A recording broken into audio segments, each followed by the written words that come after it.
Good morning, everyone. The House Committee on the Judiciary will come to order. Without objection, the chair is authorized to declare recesses of the committee at any time.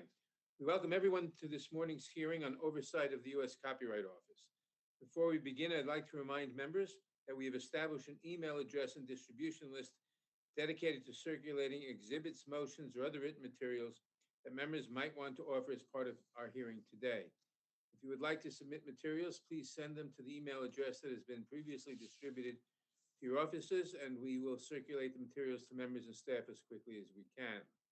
I'd also like to ask all members to please mute your microphones when you are not speaking. This will help to prevent feedback and other technical issues.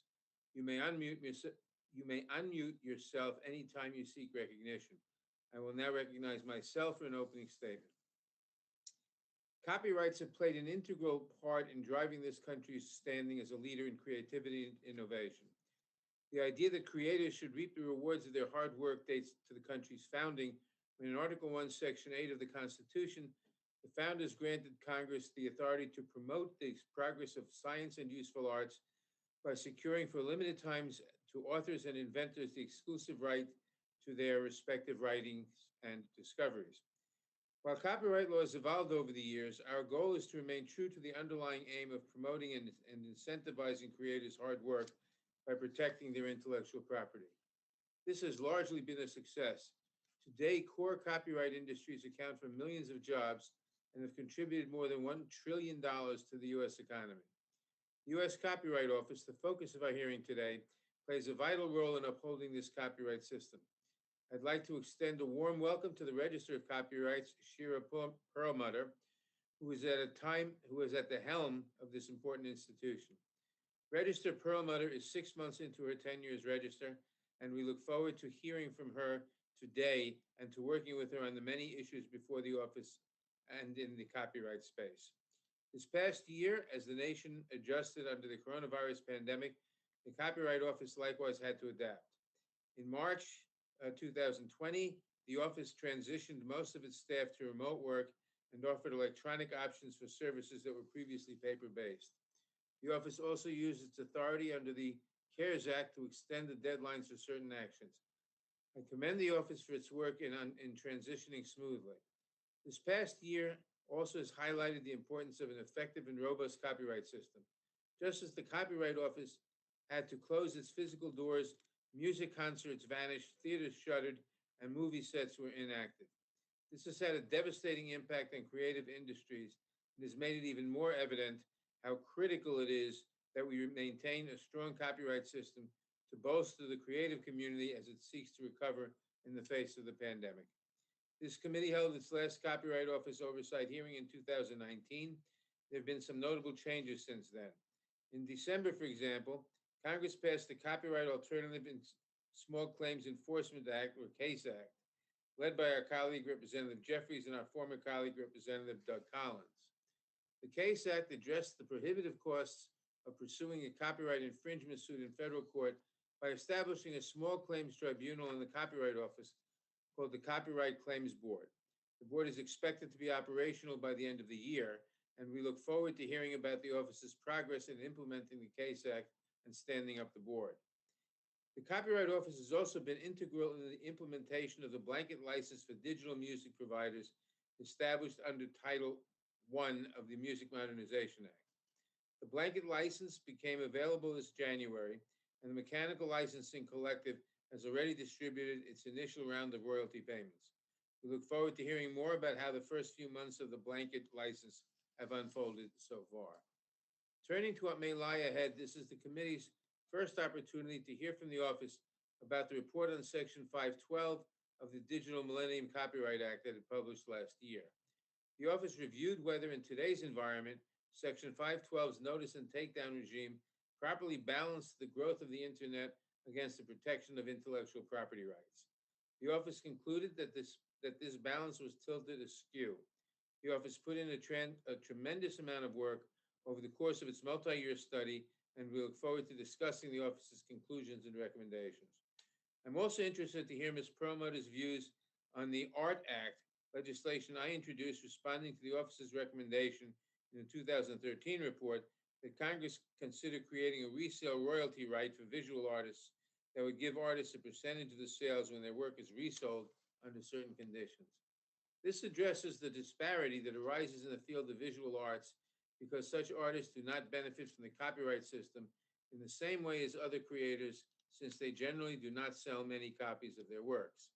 This legislation ensures that if their works become more valuable over time, they are able to share in that increase in value. Accordingly, I believe this legislation is a matter of basic fairness and would put us in the company of more than 70 other countries around the world. It would also ensure that Americans receive royalties when their works are sold abroad in those other countries, which will not happen until we offer them such a right ourselves. Moving away from the law, the committee is also following the Copyright Office's efforts to modernize its IT systems and business processes. The office made a number of updates last year, including launching an electronic recordation pilot and releasing a new public records interface. The Library of Congress is also convening a Copyright Public Modernization Committee to be led by the Library of Congress's Office of the Chief Information Officer.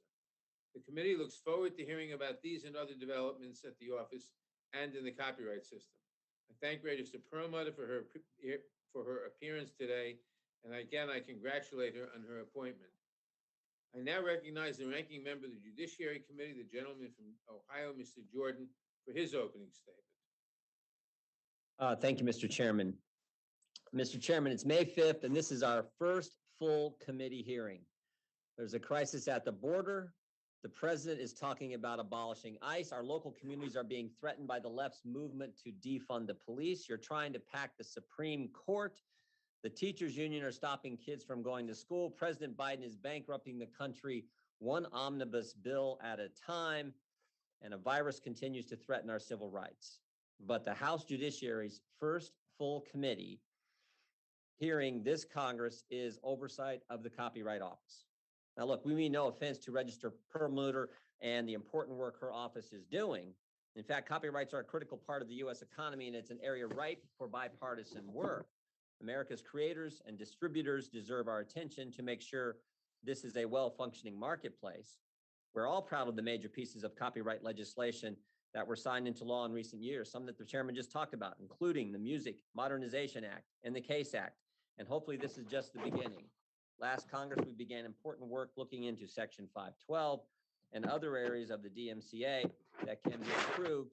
And it is our hope that consensus legislation can be identified and actually signed into law. We must keep a watchful eye over the collection and distribution of unclaimed royalties under the Music Modernization Act to ensure that trade associations and big publishers and wealthy artists are not profiting on the back of those without the means to access the money that they are owed. Rampant online piracy of copyrighted movies, TV shows, music, and other content by criminals in China, Russia, and elsewhere must also be stopped, and bold steps taken to fight it, such as the felony streaming law we passed late last year. We must continue to look for ways to improve and modernize the copyright system so that it can continue to be the engine for job creation and economic growth for decades to come. I look forward to working with the Copyright Office. We've had a nice conversation with Ms. Perlmutter to take action on all of these vital issues, and appreciate that this hearing is an opportunity to help that along. But I hope that the chairman will finally start to pay similar attention to the many urgent problems facing Americans today, problems I hear about every single time I'm out in our district, as I am today, and as many of our colleagues are, problems that Americans want us to address, want us to deal with. I hope we get to them soon, Mr. Chairman. And with that, I yield back. Thank you, Mr. Jordan. Without objection, all other opening statements will be included in the record. I will now introduce today's witness. Shira Perlmutter is the Register of Copyrights and Director of the U.S. Copyright Office. She was appointed to the position effective October 25th, 2020. Prior to her appointment as Register, Ms. Perlmutter had served since 2012 as Chief Policy Officer and Director for International Affairs at the United States Patent and Trademark Office. Before joining the USPTO, she was Executive Vice President for Global Legal Policy at the International Federation of the Phonographic Industry. Prior to that, she was Vice President and Associate General Counsel for Intellectual Property Policy at Time Warner, and previously, She served as the first Associate Register for Policy and International Affairs at the Copyright Office.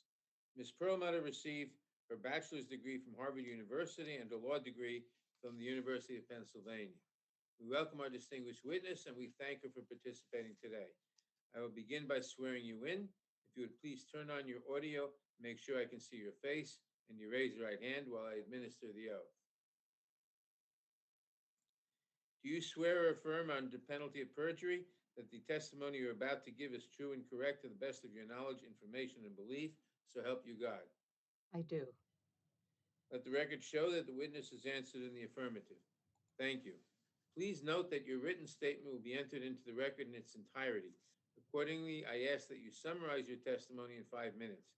To help you stay within that time, there is a timer on your screen. You may now begin. Chairman Nadler, Ranking Member Jordan, and members of the committee, thank you for the opportunity to discuss the many activities and accomplishments of the U.S. Copyright Office. I'm pleased to report that the office has shown remarkable resilience during this challenging year. We continued to provide high-quality services to the public and expert advice to Congress and executive agencies, and achieved several milestones in our modernization efforts. We also moved forward in implementing recent legislation and have even improved processing times for electronic submissions. I'll describe our major current initiatives, report on ongoing work, and outline our high-level priorities moving forward. First, we've made great strides in implementing the landmark Music Modernization Act, or MMA. The office completed the initial regulatory framework required for the Mechanical Licensing Collective, MLC, to administer the new blanket license. We've also fully implemented Title II, which provides protection for pre-1972 U.S. sound recordings. And we're concluding a study on best practices for the MLC to locate copyright owners and encourage the claiming of unmatched royalties.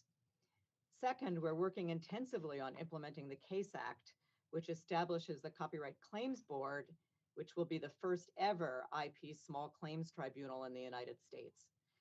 The office has issued a notice soliciting public comment on features of the new system and a proposed rule establishing a process for expedited registration for claims pending before the board. We're close to making recommendations to the librarian for the appointment of the 3 copyright claims officers. We're collaborating with other units in the library to ready the technology and office space that will be needed for the board to launch. And we've developed a dedicated web page which sets out the key facts about the tribunal and its status. Finally, we've made significant progress on office modernization. In fiscal 20, we met objectives on 3 major work streams: the launch of an electronic recordation pilot, the release of a new interface for the copyright public records system, and the internal release of a clickable prototype of the planned new registration application. We're in the process of digitizing our historic public records, and we moved into a new warehouse where we will be consolidating all of our copyright deposit materials. Let me turn to other ongoing work. The office quickly adapted to the pandemic, transitioning 98% of the staff to full or partial telework within just a few weeks. The bulk of our operations have been largely unaffected by the transition. In fiscal 2020, we registered nearly 450,000 claims to copyright involving millions of works. Even with the pandemic, we significantly reduced our processing time for examining most claims. We maintained an effective e-deposit program for the library, with the value of deposits just shy of the previous year's total. And the office continued to provide legal and policy advice, including the report on Section 512. We've issued numerous rules and regulatory proposals since the start of the fiscal year, participated in several high-profile litigations, and continued our international work in multiple venues. After a virtual listening tour with a wide range of stakeholders, I've identified several high-level priorities going forward. First, we will ensure that office modernization is not a one-off event, but a process of continuous improvement. Once we've fully digitized our collections and records, we will leverage that trove of data for the public's benefit and utilize new platforms and new technologies. Second, we will work to open up the copyright system further to more participants. We want copyright to be as accessible as possible, and that will include broadening our outreach and education efforts and focusing on underserved communities to expand diversity. Third, we will enhance the office's development and use of data by adding economic expertise. We will be hiring a chief economist to assist in producing and analyzing factual evidence for decision-making on both policy and financial matters. In sum, the office's 150th year has been exceptionally busy and challenging and productive. I want to thank our dedicated staff for all their work to serve the copyright community and the public, especially during the pandemic. We appreciate this committee's continued support of the office and its mission. Thank you. Thank you for your testimony. We will now proceed under the 5-minute rule with questions. I will begin by recognizing myself for 5 minutes. Last May, the office released its report on Section 512's notice and takedown regime, which preceded your appointment as Register. Now that you are the Register, do you concur in the report's ultimate conclusion that the balance Congress intended to strike in Section 512 has been tilted askew? And is there anything you would add or change in the Section 512 report? The Copyright Office report was a comprehensive and thoughtful analysis after 5 years of gathering input and looking at judicial interpretations and data. I agree with its conclusions and recommendations. As the report set out, the original goal of Section 512, and I should add that I was at the Copyright Office assisting Congress in drafting the initial legislation. The goal was to find the right balance between the stakeholders in the online ecosystem to ensure that copyright owners could effectively enforce rights in the online environment, but also at the same time ensure that service providers had legal certainty to be able to offer innovative platforms without facing crippling liability for the actions of all of their users. And then, of course, users' interests were reflected in various ways, in part through the putback provisions for content that was improperly taken down. Now, in many ways, Section 512 has achieved those goals, but more than 20 years later, there have been a lot of changes in practices, in markets and technologies, and of course, as the court interpretations have evolved and been applied. So the result is that, as the Copyright Office outlined in its report, at least for the copyright owner community, the expected results are not today what they were hoped to be, and it has become more difficult to assert rights than was originally anticipated. So what we hear primarily is what's often being referred to as a whack-a-mole problem, with the issue that as soon as content is taken down under the system, it may be immediately reposted. And then there are challenges for small copyright owners in monitoring the huge amount of content on the internet and being able to locate and address infringements of their works. On the other side, while service providers and consumer groups in general think the system is working well, they also have noted some concerns, including about potential abuse of the system and what the impact might be of automation as it is increasingly utilized, in particular on free speech interests. So I do think there is room for adjustment. The Copyright Office did not make very specific detailed recommendations, but pointed to areas where Congress could profitably act to restore the originally intended balance, or potentially to change it in some ways to adapt to new circumstances. I think all of those proposals are well worth continuing to discuss and to pursue. Thank you. In 2013, the registrar at the time, Maria Palante, submitted to this committee an updated analysis of the resale royalty issue, in which he stated that Congress may wish to consider a resale royalty for supporting visual artists. I believe you've been studying this issue since your time as a law professor. Do you agree with Register Palante's assessment? I do. As you have noted, I have been personally supportive of the concept of resale royalties since early in my career. I believe there are very good policy arguments to adopt such a right. And since I first studied the issue, more and more countries have adopted such a right. I think now around 70, as you noted in your opening comments. And there is also more evidence about the impact of such a right, showing that some of the concerns about its adoption and some of the potential negatives have not materialized. So I do support continuing to look at this.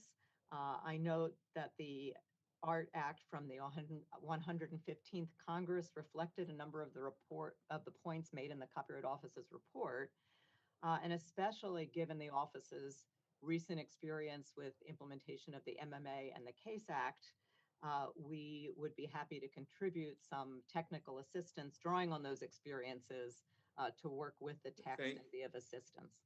Thank you. Recognizing that the Copyright Royalty Board operates independently from the Copyright Office in terms of its rate and distribution and adjudication proceedings, I'm concerned about reports from the creative community about a backlog in commencing proceedings and ordering the distribution of royalty payable to claimants.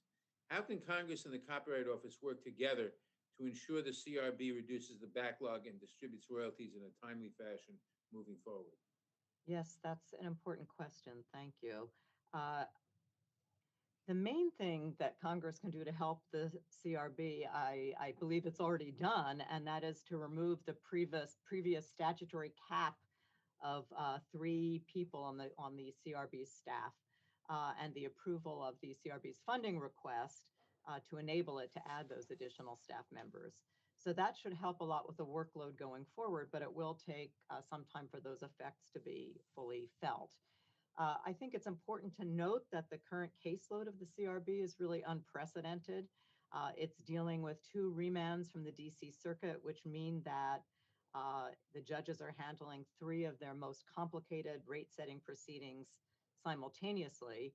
And there has also been some impact of the pandemic, which has caused some delays because of adjustments needed in process.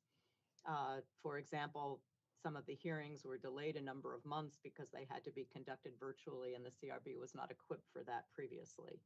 But I do think it's worth mentioning that I understand from the judges that they've actually authorized a greater sum of royalties for distribution in FY 2021 to date than the amounts that were authorized in any of the last 6 years. So there are some positive changes.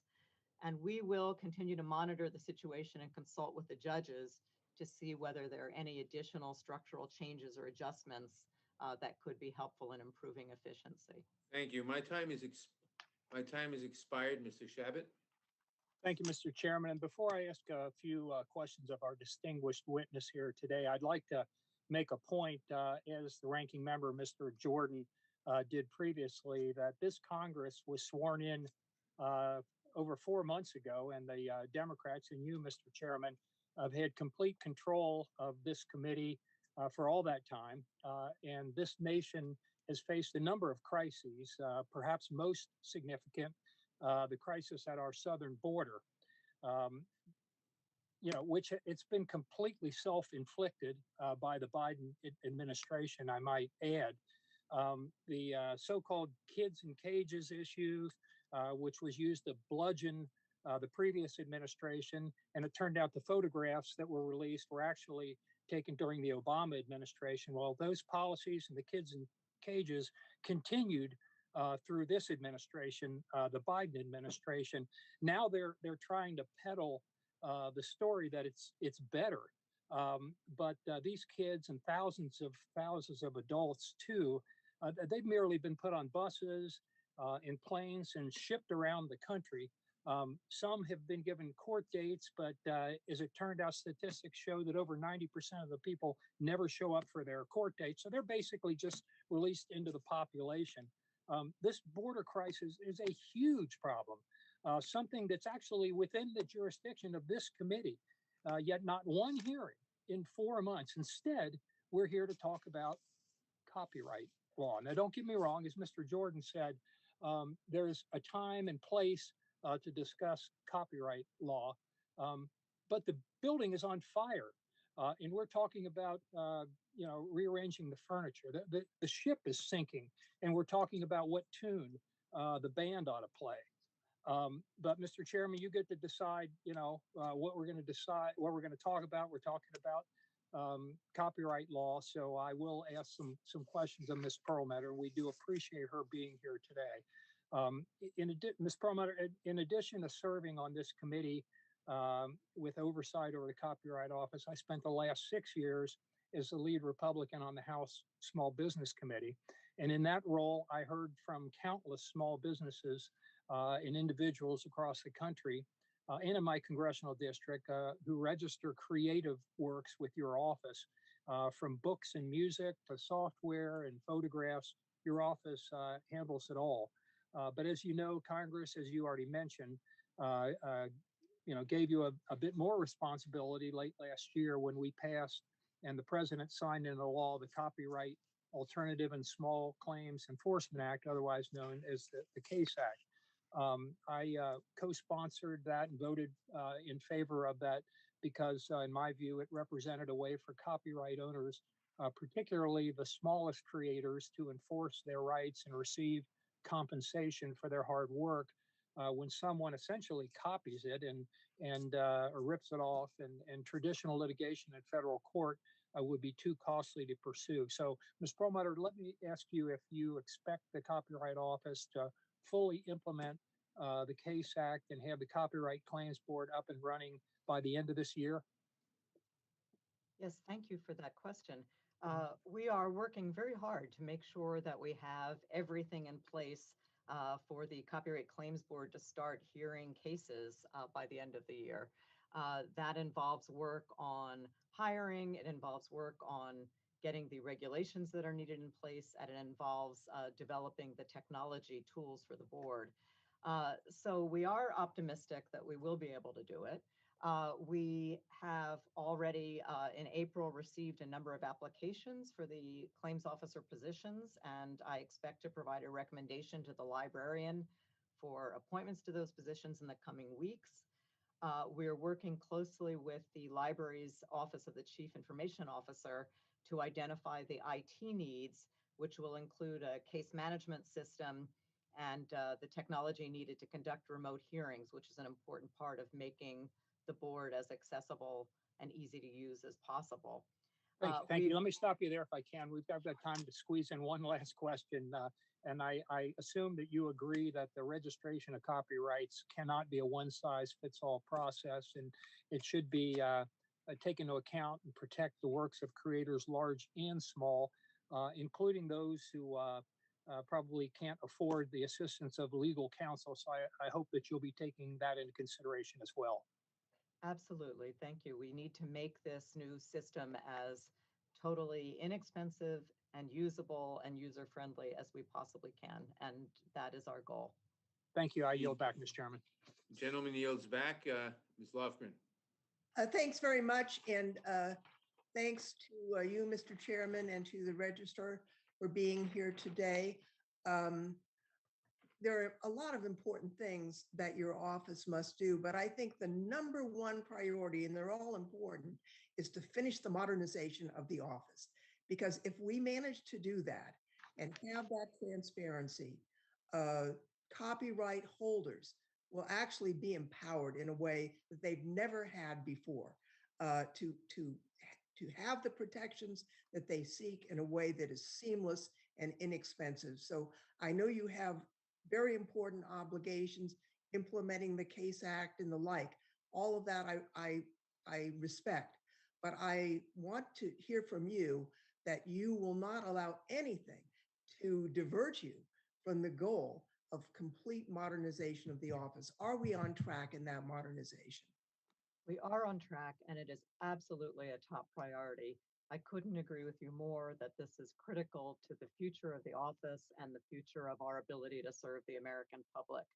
So we are moving forward. We have had, as I mentioned, a number of major milestones just this past year. And as you know, and as the chairman mentioned, we are forming a public modernization committee to consult with on the IT issues. We are working closely with the library on all the IT modernization activities that include the project timelines and budget. And I do want to say that we are still aiming to meet our goal of retiring our legacy systems by the end of 2024 and replacing them with the new enterprise copyright system, which That is will be that is much great. more accessible to the public. That is great. Now, I know there's been discussion of the DMCA. I think only 3 of us were on the committee when we drafted the DMCA, and obviously the technology was very different at the time. But certainly in a lot of ways, this has proven to be a huge success. For example, the Motion Picture Association reported global industry revenues of more than $100 billion for the first time ever in 2019. The music industry in 2019 reached over $11 billion for the 4th straight year in a row, double-digit growth, and it's powered by online services, video games, also through the roof. And the numbers, we don't have them yet, but during the pandemic, we're pretty sure even going to be higher. So from, there's concern about technology and protecting rights, but it's also a platform that has allowed for exponential growth for the distribution of creative content and the collection of funds for those creative contents. So we do want to make sure that the little guys don't get squashed. And I did support the CASE Act, although some in America were concerned that there was the potential for abuse or trolling on that system. I thought it was important to move forward to give an avenue for small, not the big studios, but the little guys to get access. How are you going to keep track to make sure that there is not abuse of this system, as there was at one time before a reform of the patent system with trolling? Yes, thank you for that question. It's a very important issue. We are taking very seriously the importance of controlling abuse as the system goes into effect. So first of all, of course, the statute itself, and we thank you for that, includes a number of safeguards to protect against abuse. So for example, a claimant can't serve a respondent until the board Right. approves the claim. If I could, I understand the law, but I just want to know that you are paying attention to it so you can raise alarms to us if it goes off the rails. Hopefully that will not occur. Yes, we absolutely are. And we recently, in the notice we recently issued asking for public comment, we asked people to talk about how do we make sure we avoid abuse, including looking at the conduct of attorneys and parties. So we will be very much on top of I have that. time for one more question. There's Section 1201 rulemaking this year. And one of the issues, I actually helped draft that section, and we don't want to circumvent when we're protecting content, but we saw the growth of protection for non-content. For example, in the famous John Deere tractor case, where they slapped a piece of code so that the people who bought the trucks couldn't actually repair them themselves. That's a misuse of the circumvention provision because it's not protecting content, it's protecting a monopoly. I'm wondering, in the rulemaking, how are you going to address this issue? Yeah, that is an important issue. And I know we've looked at issues having to do with using copyrighted software as a backdoor for other goals having to do with especially consumer products. We have a couple of exemptions that touch on those issues. We are recommending some legislative change as well. So stay tuned. We have just conducted 2 weeks of virtual hearings in the current rulemaking process and are looking at issues that relate to this topic, in addition to having recommended permanent exemptions to allow diagnosis, repair, and maintenance of computer programs, and allowing the librarian to adopt exemptions that allow third-party assistance. So I think all of those things may go toward your goal. Thank you very much. My time has expired. I yield back, Mr. Chairman. The gentlelady yields back, Mr. Gomert. Thank you, Mr. Chairman. Appreciate you being here, Mr. Palmetto. Uh, it, having spent so much time on our southern border, it, we have got to do something to address that issue. That's wholly within our authority, and you know, there is so much suffering of those coming. We're continuing to pour billions of dollars to the drug cartels, and fentanyl, things that are killing Americans, are coming in, sex trafficking at levels never seen. We really need to address that. That's nothing to say about the job you're doing, ma'am. Um, I do have a number of questions. With regard to the Satellite Television Community Protection Promotion Act, um, are you seeing an effect that would restrict local news transmission? I hear a lot of complaints about that. Well, we're in the process of developing a report on the effect of the recent amendments. We held hearings on this. We expect to issue the report by the deadline, and I'm checking what the deadline is exactly. And hopefully we will be addressing all of those issues. So you don't even have an observation at this point? Not at this point, but I would be happy to follow up with further response. Well, that is rather critical to many of us. It should affect all of us. So I hope that we'll get those responses sooner rather than later. Um, with regard to the resale royalty issue, um, I'm concerned about new quasi-government bureaucracies collecting the royalties on some art market participants, but not others. Um, what is your observation to this point regarding some art market participants and not others? I think the statute has to strike an appropriate balance, and that's one of the issues that we talked about in the report, and would be happy to give further advice on the exact lines that are drawn in the statute. But you're right, it has to be appropriate to the level of sophistication and commercial activities of the participants. Well, it seems like the government is often the last to come along and utilize the most recent developments. Uh, and so I would hope that that would be more a role of a non-government entity when it comes to royalties. But and we've seen that with the music industry. They seem, if we just give them the tools, they seem quite capable of addressing the royalty issues even better than government or quasi-government bureaucracies. Yes, and I know the statutes have considered the use of a collecting society as a way to handle that. Yeah.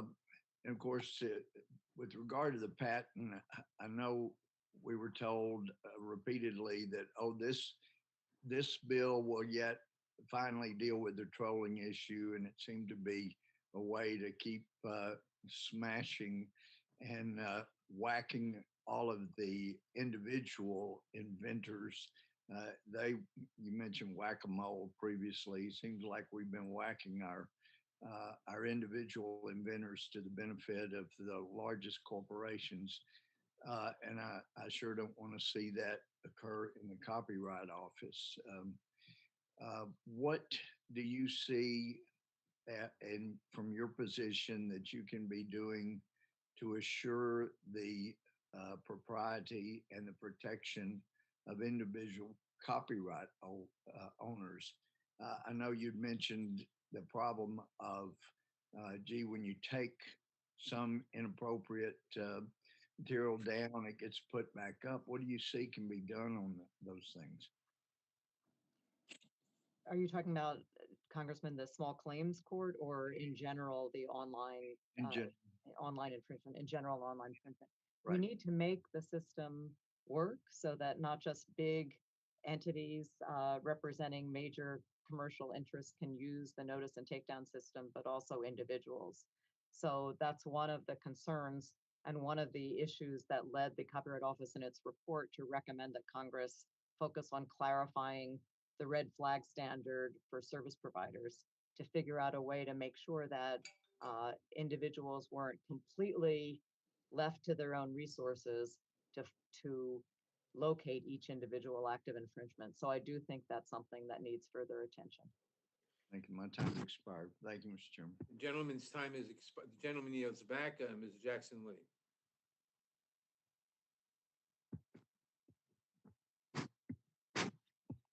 Good morning. Thank you very much, Director Perlmutter. I appreciate your testimony. I noticed in your testimony that you stated one of the overarching goals of the U.S. Copyright Office is to further open up the copyright system involving more participants.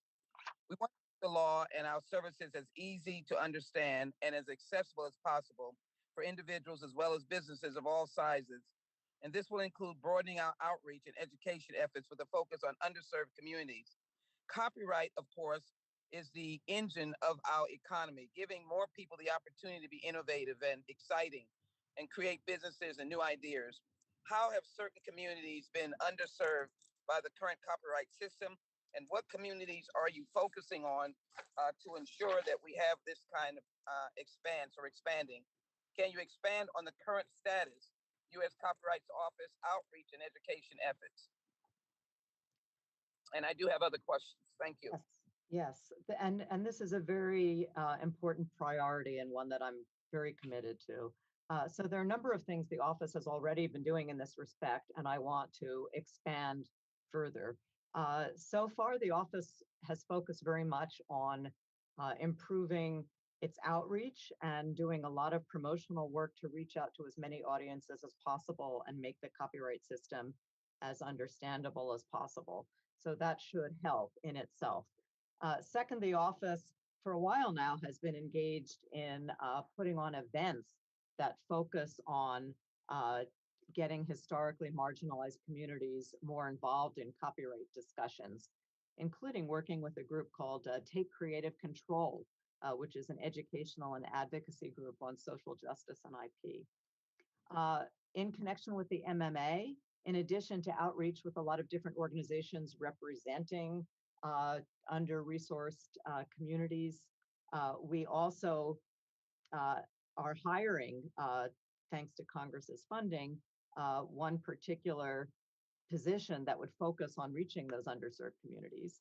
And then what I want to do going forward, which really goes to your first question, is to have our chief economist, once he or she is on board, really do a study of what groups are underrepresented in using copyright services and in using the courts to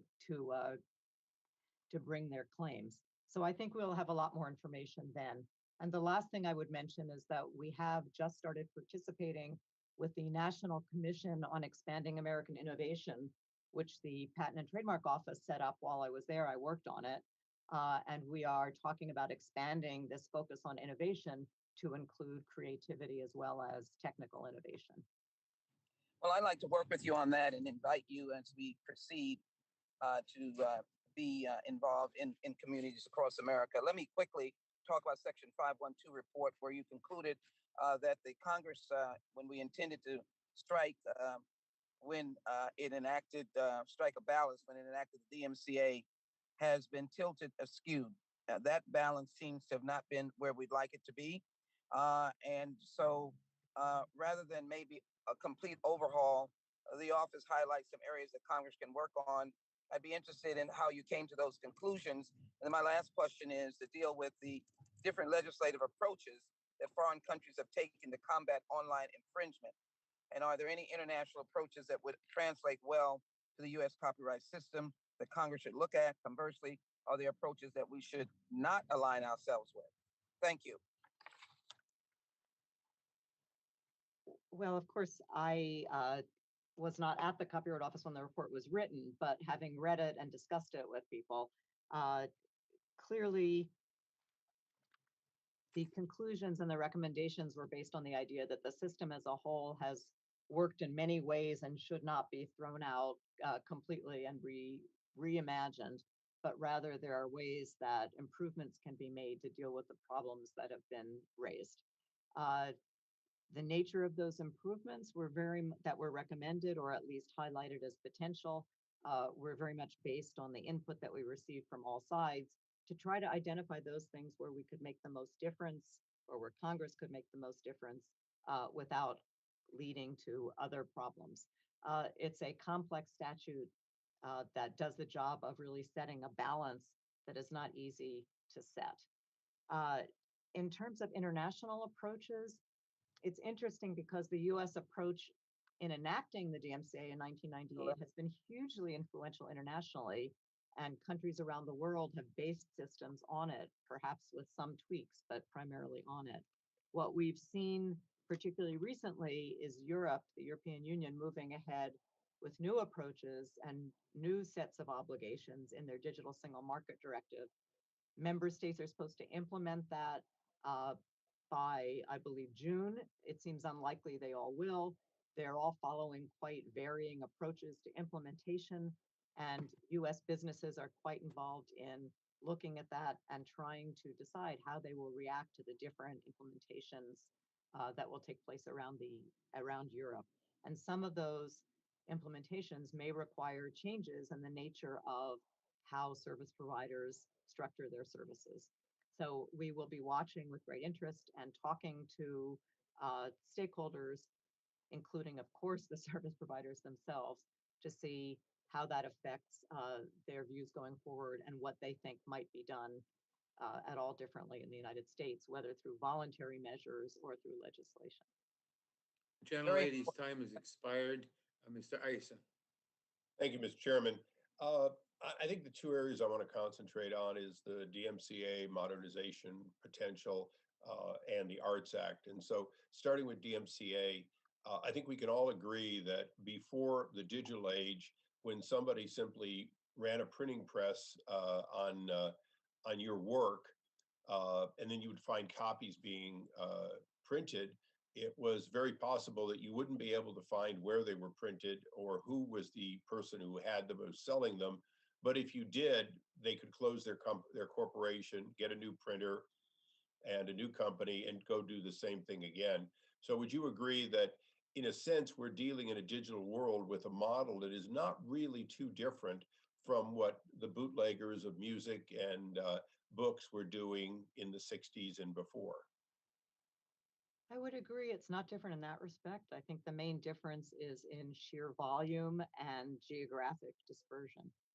And in that sense, as we look to perhaps further modernize DMCA, would it be fair to say that the whack-a-mole problem, if you will, is a problem that artificial intelligence in cooperation with the Copyright Office would be able to allow through the notice and takedown, but then automating the second, third, fourth, and 1200th time that somebody moves, to be able to do them in milliseconds rather than in a longer period of time that allows for it to be profitable for the copyright violator? Yes, I am optimistic that there are solutions that technology can find to this problem. And the question is how you do it in a way that is not too heavy-handed and doesn't sweep up things that shouldn't be swept up. What exactly are you preventing being reposted where? But I believe that stakeholders could come together and find ways forward using technology that's appropriately tailored. Well, thank you, and I look forward to this committee and your offices being involved in that negotiation to hopefully a successful conclusion. Moving on to the proposed Art Act, I have just a couple of quick questions. As you understand the act, the first one is, we all understand that a sale is a contract between a willing buyer and willing seller. Today, is it fair to say that when you sell a piece of art, a carpet, whatever it is, you have no expectation of a further revenue? Yes. And under this bill in its current form, wouldn't there be effectively up to 100 years of new revenue for existing works of art that have already been sold from a willing buyer to a willing seller at a price? Yes, I'm not sure what the term is for the bill, but that is true. I think it's the goal is to allow visual artists to participate in future popularity of their work and enhanced popularity of their work in a way that they can't now. And that, for example, an author of a book can through the sale of further copies. Well, and I agree with you, and we want to find a way to make this happen in our modernization. But the question is, although historically we've increased copyright lengths and that has been retroactive, it's more a term, not an actuality. Meaning, if somebody doesn't have a copyright obligation, they don't get one as a result of past legislation throughout the history of Congress. Term again might be extended, but not others. So if we were to enact it in its current form, isn't it in fact a retroactive taking in that a willing buyer, willing seller very possibly would have a different price for passing on who gets that future royalty potential? Because the future royalty can be sold by the artist uh, along with the painting or other artwork. It can also be sold to a third party. So the question is, are we considering creating a right or a value that was not in the existing contract? Yeah, that's an interesting question.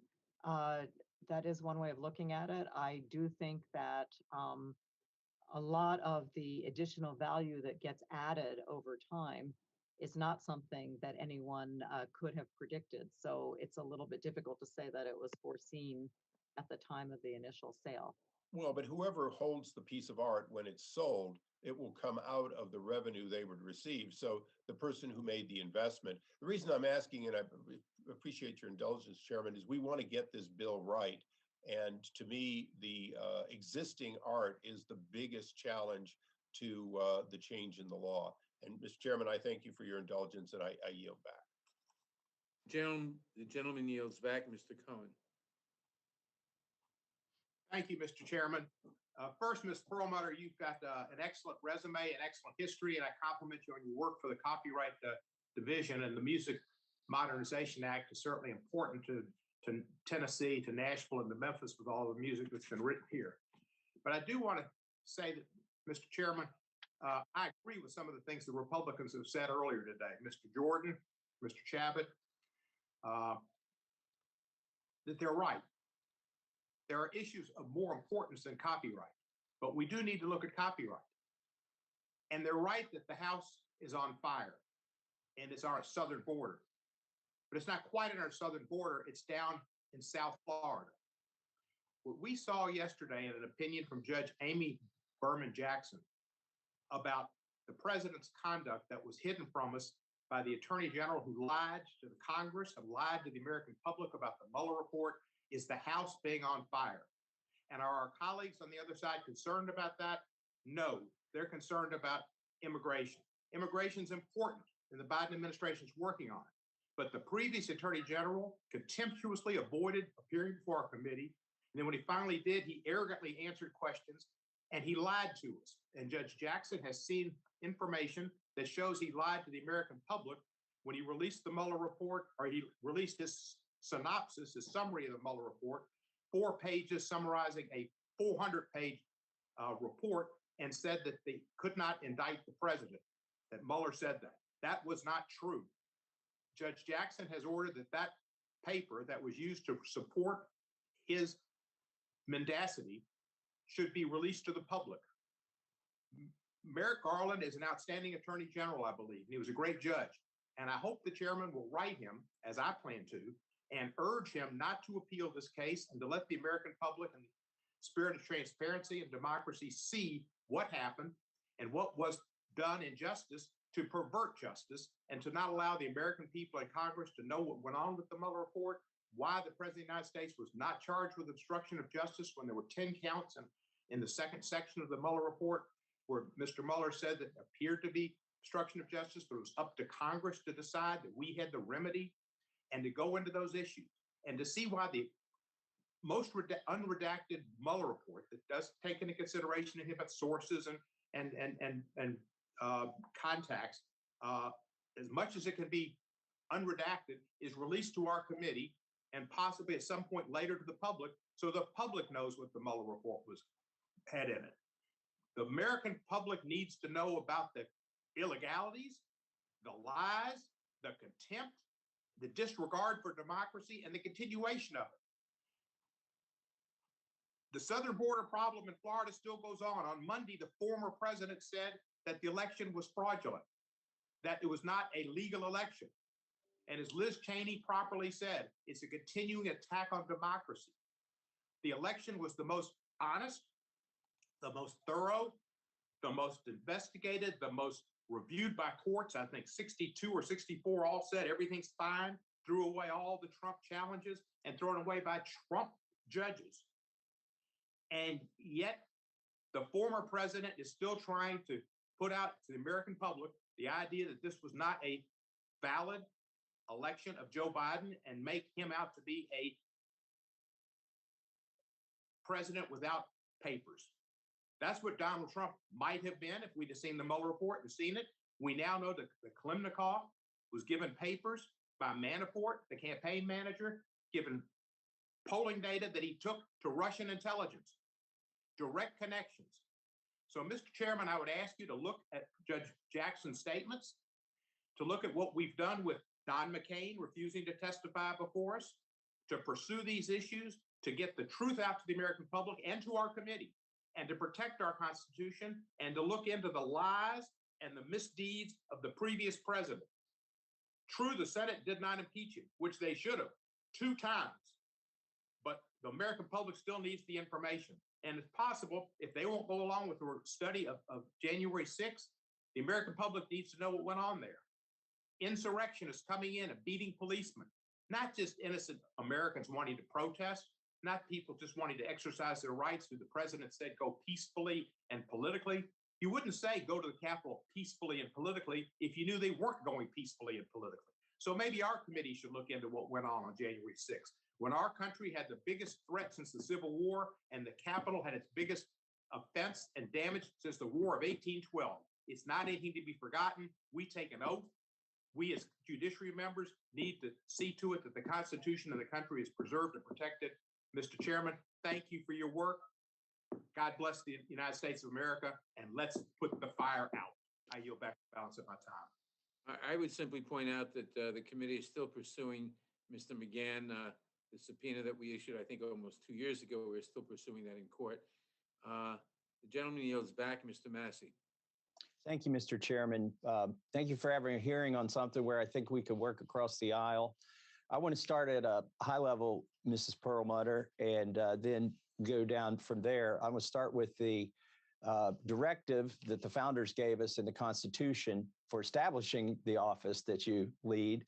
It said in the Constitution, still does, to promote the progress of science and useful arts by securing for limited times to authors and inventors the exclusive right to their respective writings and discoveries. I think it's wonderful that the founders saw fit to put that in there. I'm glad that you're a strong defender of intellectual property and copyrights.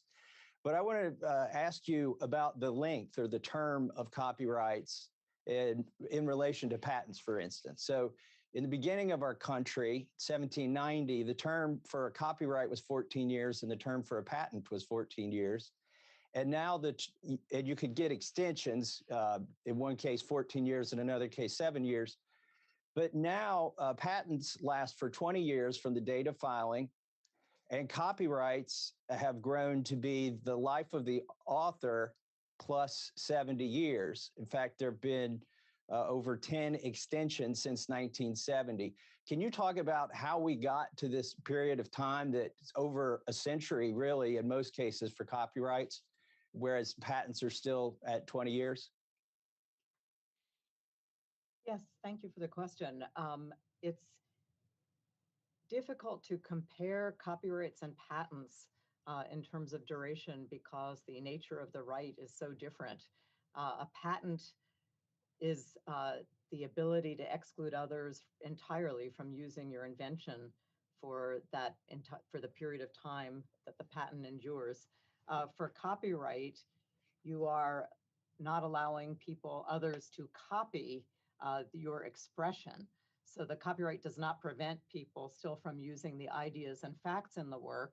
And in fact, it doesn't even prevent them from using the exact same expression if they came up with it originally without copying from you. So for example, while that seems like it could be unlikely, you could have two people come up with the same melody for a popular song without having copied, or perhaps a design for a textile pattern. So the protection itself is much weaker than for patents. So I think it's difficult to compare them. But the founders started, sorry to interrupt, the founders started them both out at 14 years apiece.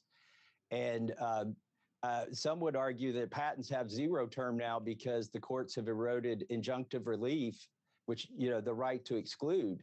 And so patents, I find it interesting. Now, hopefully we have a hearing on patents too. And I know you're head of the Copyright Office, not the Patent Office. But, patents are harder and harder to enforce these days. But how did we get to what is 70 years plus the life of the author? And how does that serve the constitutional directive to promote progress by securing for limited times?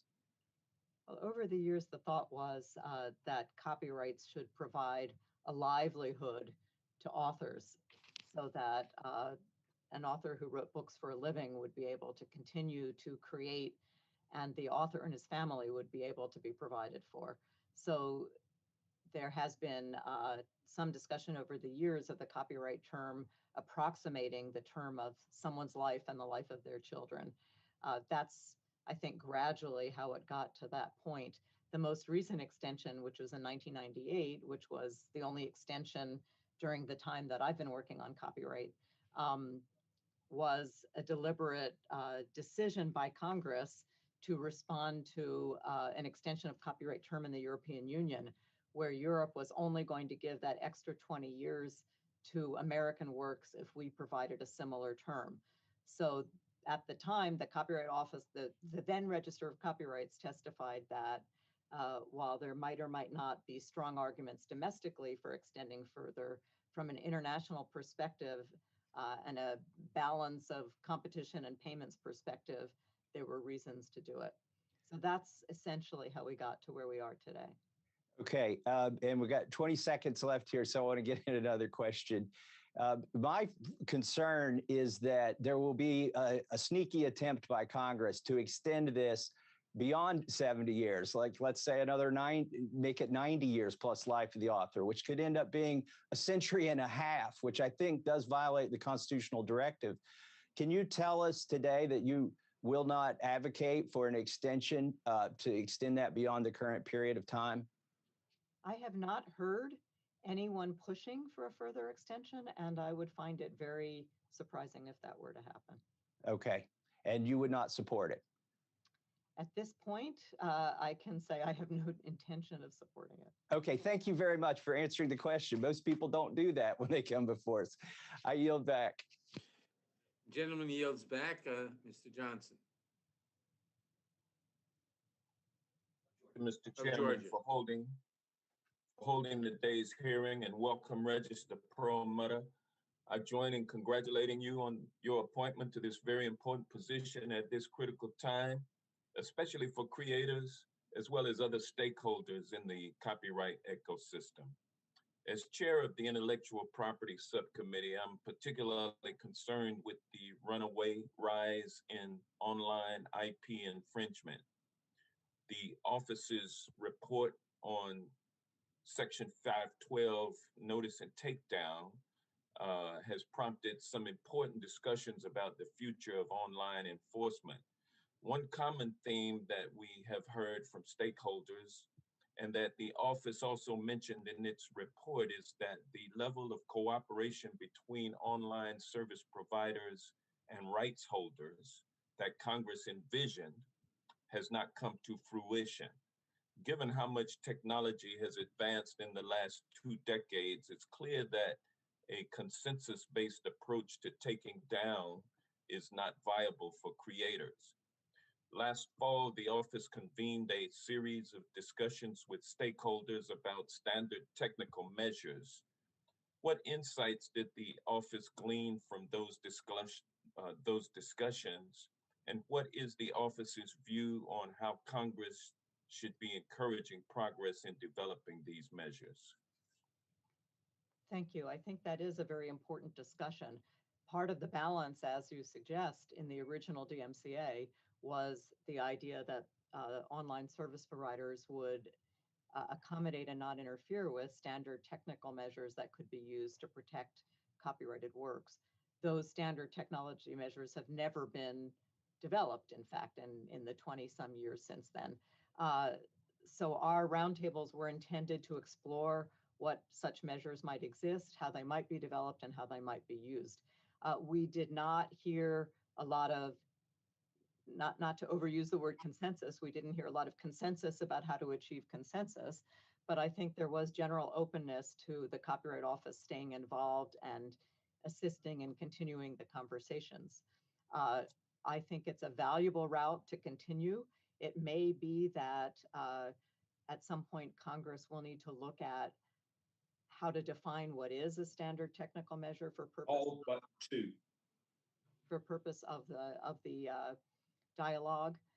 Because, for example, it may be that there won't be standard technical measures that will operate across all areas of copyright creativity, and there needs to be separate rules, or maybe it won't be possible to achieve 100% consensus. But we do think this is an important and fruitful area to continue work in, and we look forward to working with the committee. Thank you. Recent reports, such as the U.S. Trade Representative's 2020 review of notorious markets for counterfeiting and piracy, show the devastation of unauthorized streaming of all sources of copyrighted content, both here and abroad. Do you believe that the current copyright laws are robust enough to effectively handle this increasing problem? And if not, what are some of the adjustments you would recommend Congress consider in restoring balance to the system? Well, one very important step was the Protecting Lawful Streaming Act that was passed last year. This issue about having appropriate criminal penalties for unlawful streaming has been something that the Copyright Office has long advocated for. So that was clearly a step in the right direction.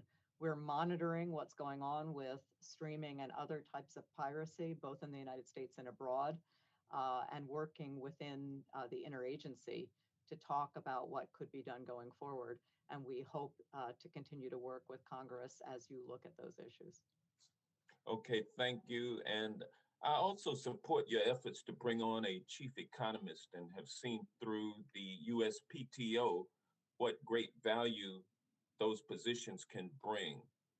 What will be the chief economist's primary initial priorities, and how will the chief economist function be supported? The initial priority will really be to develop an appropriate research agenda. I think there are a plethora of issues that would be extremely valuable to have analyzed. One of them will surely be looking at the question about the representation of women and minorities in the copyright system. That's a role that the chief economist at the PTO has played very importantly. In terms of support, we of course are going to start relatively small. We're going to hire just a chief economist and have them be supported by the existing staff at the office. But we also anticipate that the Copyright Office chief economist will be able to work closely with the chief economist at the PTO, whose remit also includes copyright policy issues, and that they can be force multipliers for each other in the initial stages. And then as things move on, we will see what additional support might be needed. Thank you, and I yield back. The gentleman yields back. Mr. Gates. Thank you, Mr. Chairman. And I want to follow up on a thread of questioning from Congresswoman Jackson Lee regarding foreign entities and foreign interests. Director Perlmutter, could you comment on the role of any foreign entities and really the extent to which the Copyright Office has to focus on that versus any type of domestic infringement? Well, as you suggest, Congressman, a lot of the infringement that copyright owners face these days comes from abroad, and that is clearly a major issue. Uh, for that reason, one of the things we spend a lot of time on is working with the U.S. Trade Representative, including in their notorious market report and their special 301 report, to identify and call out those sources of tremendous foreign infringement. And then the administration takes various types of action to try to address those sources. And are there additional tools that you think the Copyright Office could have to combat that foreign malign influence? That's a good question. We, of course, don't actually have enforcement powers ourselves, but we do advise on enforcement issues, on policy and on drafting. And we do work with counterparts in other countries to try to improve their laws to allow them to address some of these issues on their own territory. And so it seems that your job is to inform the U.S. Trade Representative and other entities within the government where this action occurs, and then they really have the hammer. You provide the data and the information, but they have the hammer. And so could you provide us the information? Where in the world do we see this foreign malign influence coming from, principally? Well, I would refer you primarily to the Special 301 report that USTR just released, which identifies very clearly where the main areas of concern are and actually ranks them in terms of the level of danger. And do you worry that there are any increasing trends, particularly from China, to violate U.S. copyright laws? The issue of infringement and infringing product coming into the United States, certainly China is a major player. I think it is something that the government as a whole continues to keep a very close eye on, and that includes, of course, looking at how and to what extent China is implementing phase one of the trade agreement struck with the United States in the last administration. Thank you very much, Mr. Chairman. I yield back. Gentleman yields back. Mr. Deutsch. Thank you, Mr. Chairman. Welcome, Register Perlmutter. It's a pleasure to hear from you today and to work with you in your role as Registrar. I'd like to start with a report that predates your time at the Copyright Office, but it's an issue that I'm sure you know well. In 2015, the U.S. Copyright Office released a report entitled Copyright in the Music Marketplace. The office identified shortcomings of the existing music marketplace and made recommendations for policy fixes. One of the recommendations was the creation of a full sound recording performance right, which would include terrestrial radio. The report highlights the lack of a performance right as inequitable to rights holders and curtails the reciprocal flow of such royalties into the United States. It also pointed out what seems obvious to so many of us, that the failure to require terrestrial radio to pay performers for their works, while internet and satellite radio do pay performers, the report, to quote the report, harms competing satellite and internet radio providers. And the report went so far as to say that the market distorting impact of the terrestrial radio exemption probably cannot be overstated. Is this still the position of the Copyright Office, Register Perlmutter? It is absolutely still the position of the Copyright Office. It has been actually the position of the office for a very long time. And immediately after I joined the office, I actually co-signed a letter with Andre Iancu, who was at that time the director of the U.S. Patent and Trademark Office, urging that Congress extend the public performance right for broadcasters to sound recordings. And the report, that 2015 report, discusses the negative impact that the lack of the terrestrial performance right has on international royalties for U.S. performers. Can you just explain that to the committee, please? Yes, under international law, countries are not required to extend protection to performers and record producers from other countries if their laws don't provide a similar protection. It's called reciprocity. And in what is happening is that because American sound recordings are so popular in other countries, a lot of money is being collected for their broadcast abroad, but there is no obligation under this principle of reciprocity for the money to actually be paid out to Americans. And so we are losing, I don't have the exact figures at my fingertips, but we are losing a tremendous amount of money each year from the enjoyment of American music in other countries. I appreciate that explanation. This committee has a strong and bipartisan record of supporting performance rights. The chairman has been a leader on this issue, a leading voice on this issue for years, and I look forward to working with my colleagues to finally establish a performance right across all radio platforms.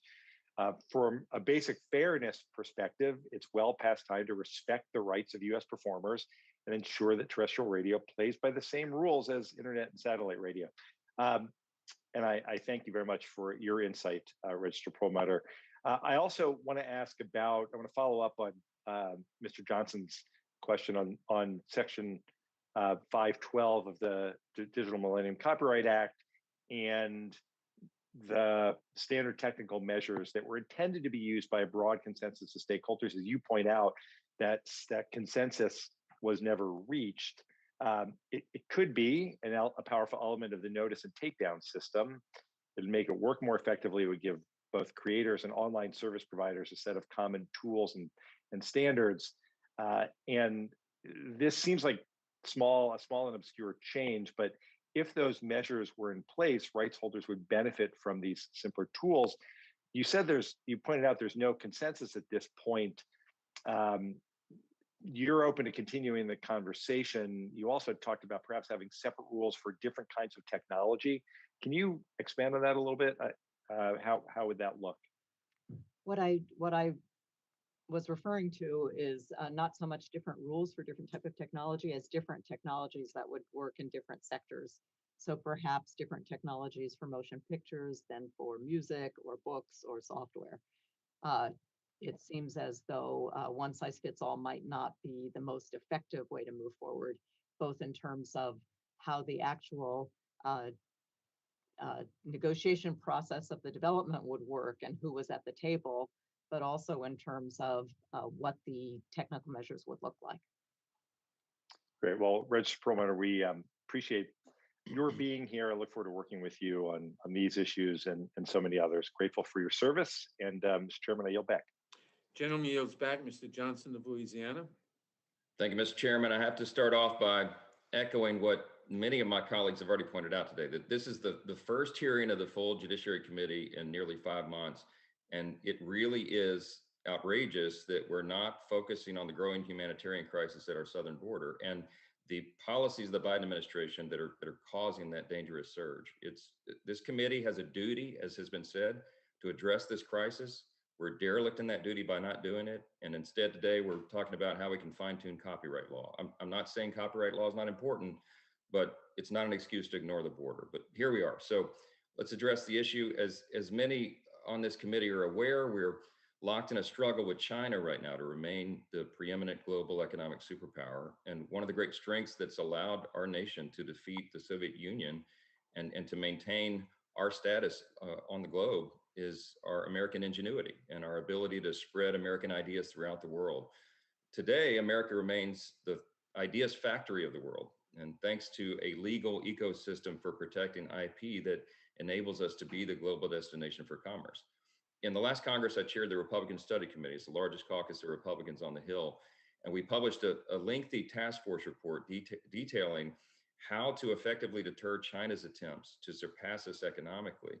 And a lot of that focus was on critical items centered around continuing to build legal frameworks capable of protecting the intellectual property of Americans. And we have to do that if we're going to maintain our status and be the hub of ingenuity as we've always been.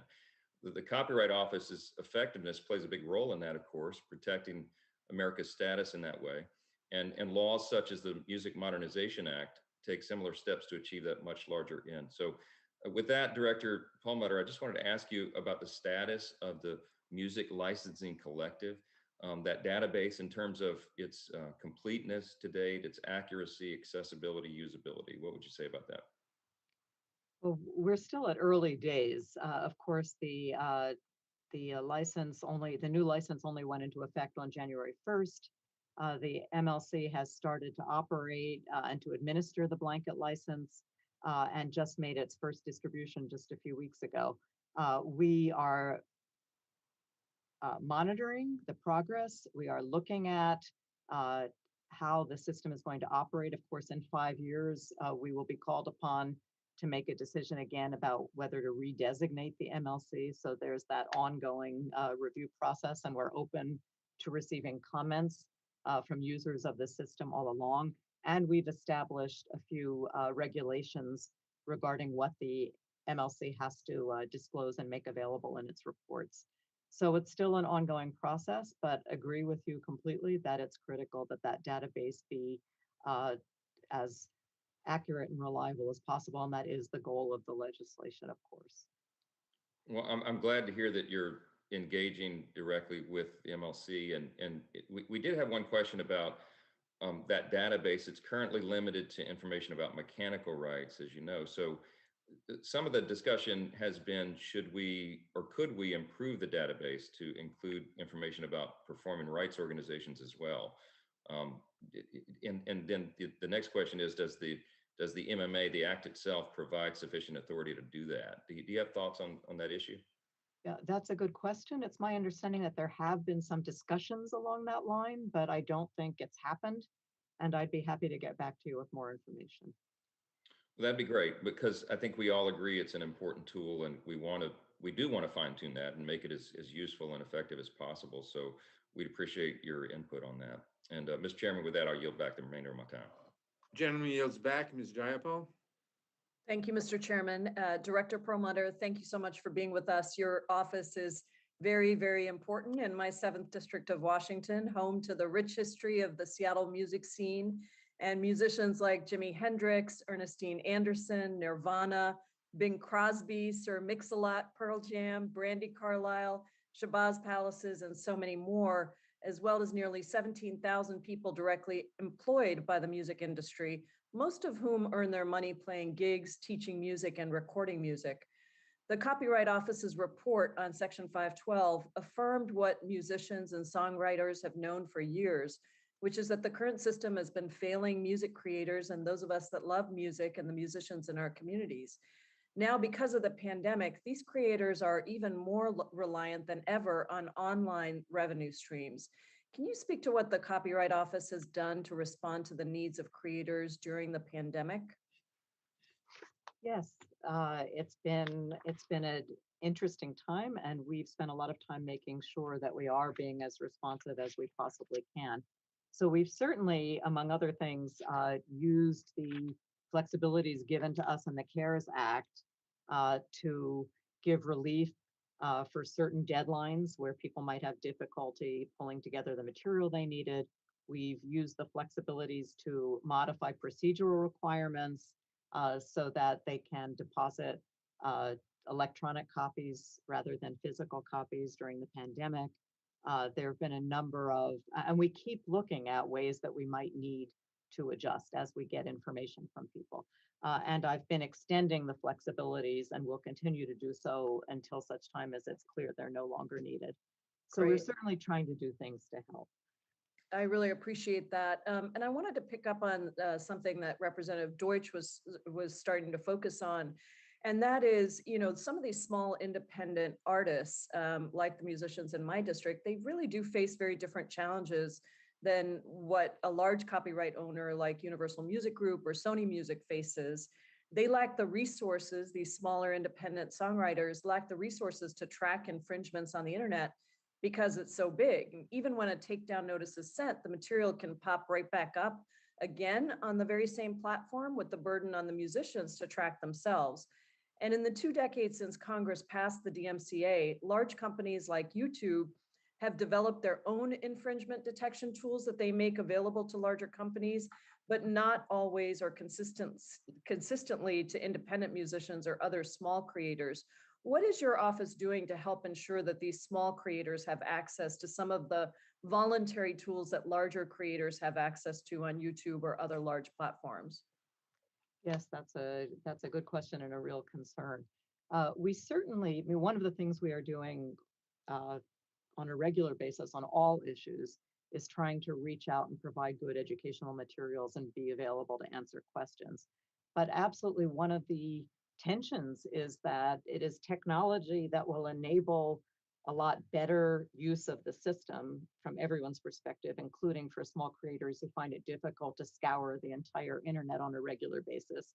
And yet at the same time, to the extent that that technology is developed, it may not be easily within the reach of smaller users. In fact, whether they're copyright owners or small service providers for that matter. So this is definitely an issue that we need to look at and we need to think about. Our report did make the point that one size fits all just doesn't work in today's system. And while I don't think we yet have all the answers, we are very focused on this problem and will continue to be so. Well, I hope you'll keep our office informed on that because it's just something that keeps coming up over and over again, and we need to address it as quickly as possible. Of the suggested changes to the law in the Office's Section 512 report, which ones would do the most to help create parity among all content creators, including small creators? I think one of the main recommendations, which is to clarify what the red flag knowledge standards means and how it relates to actual knowledge, would be extremely helpful. We also focused on the fact that there's no standard requirement for how to notify a service provider, and there may be some extra burdens being placed on individuals in terms of what providers require in the form of notice. We are concerned about that. We do think maybe having more of a standardized form could be useful. And on our website now, we do have model forms for notice and counter notice, and we think it could be useful for people to use those. So I think those are among the things that could really help. Well, I really appreciate this. It's so easy to get lost in the technology and the bureaucracy of copyright discussions, but really this is about making sure that creatives are justly compensated for their work. Thank you so much, Director Perlmutter. Mr. Chairman, I yield back. Gentlelady yields back. Mr. Stube. Thank you, Mr. Chairman. First, I'd like to join my colleagues in expressing disappointment that several months into this Congress, this is the first time that the full committee is holding a hearing on copyright. While today's topic is important, so is the crisis at the border, attacks on the Second Amendment, court packing, and countless other issues coming from the Biden administration. So I hope to see the committee hold an oversight hearing with actual officials from the Biden administration to discuss these pressing issues facing our country. Ma'am, thank you for being here today and for your service to the Copyright Office. I have a question related to your position in general. The Register of Copyrights is appointed by the Librarian of Congress and not the President. And the Librarian of Congress, while appointed by a president, serves a 10-year term that crosses over administrations. So this means that your position is very insulated from political pressure and from voters. Given the important functions of your office, is this level of insulation appropriate? And besides occasional hearings such as this, how is your office held accountable? I've followed and am aware of the discussions of this issue over the past years and some of the bills that have been introduced. My view is that there are both pros and cons with the idea of making a change and having this position be a presidentially appointed position. In my experience, certainly in 6 months on the job, it is working well as it is. I do think that we have a librarian who's presidentially appointed, who I report to. We work very closely with the Hill, with this committee, and also with the Senate, of course.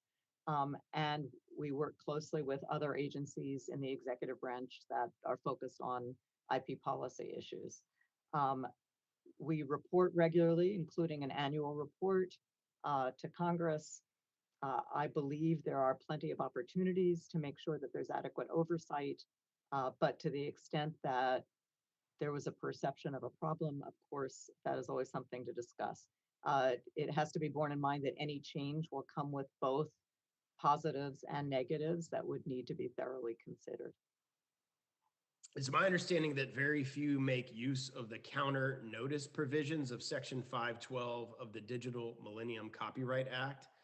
What do you believe is the main reason for that, and what do you believe should be done about it? I would have to be speculating about the main reason. It is possible that most of the notices that are received do not involve any mistake or misidentification, but are just very blatant cases of infringement. And so there's no need for a counter notice. but there's also a possibility that those whose content is taken down may not be aware of the full rights that they have to use the counter notice process. And then, as our 512 report pointed out, there's also some concern that the time period set out for the counter notification process may be both too long and too short. Perhaps too long in terms of how long one has to wait to get content reposted, and too short in terms of the fact that the right holder is required to take steps to initiate a federal litigation to counter the counter notice. We would like to make sure that people know how to use their ability to submit a counter notice. And again, on our website, we now have model forms for that, which we hope will help, as well as a lot of information. Okay, on the topic of the DMCA, should there be different ways to handle different types of content, such as live streaming of sports or other such events? And if so, how would that be accomplished? At present, in the DMCA, there has not been an attempt to specify, at least through statute, different routes and different methods for different types of works. I am not aware of any areas where that would be necessary, but if it were, then I certainly think we should be looking at that. The Music Licensing Collective was created by the Music Modernization Act and was in some ways the focus of that legislation.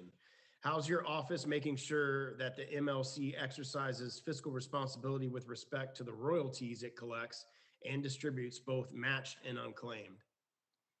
We don't have general oversight into all of the activities of the MLC, but we are responsible for designating and redesignating, and that process will include ensuring that the entity is doing a good job at what it's supposed to be doing.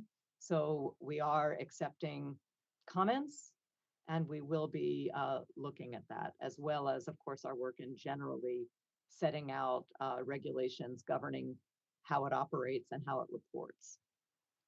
Well, thank you for being here today. My time's expired. Gentleman yields back. Ms. Demings. Thank you so much, Mr. Chairman, and thank you, Ms. Perlmutter, for being with us today. I know a couple of my colleagues have addressed this issue, but I'm not sure, I may have missed it.